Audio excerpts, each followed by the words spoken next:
ነገር ልንገራችሁ። ሰይጣን የሚናገራችሁን ሹክ የሚላችሁን ነገር ልንገራችሁ። ለምሳሌ ሰይጣን ጸሎት የሚያቋርጥ ሰይጣን አንደኛ ምንድነው? ማስመሸት አንዱ ብልሃቱ ነው። ማስመሸት ማታ እስከ 5 ሰዓት ድረስ ጥሩ ጥሩ ፊልሞችን፣ ፕሮግራሞችን እያመጣ ጨዋታዎችን፣ ወጎችን፣ ስልኮችን እያስወራ ማታ በደንብ ያስመሻል። ያስመሻና በኋላ ሌሊት ልነሳ ሲሉት ወዴት? አንዱ ማስመሸት ነው።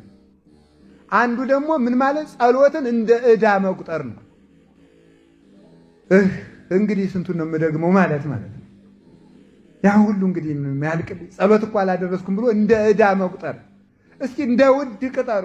አሁን ወጣቶች እናውቃቸዋለን እኮ አሁን ልታገቡ ስትሉ እጮኛ ሲኖራችሁ አዚያች ልጅ ጋር ስትቀጣጠሩ እንዴት ብላችሁ ነው የምትሯሯጡት አይደል?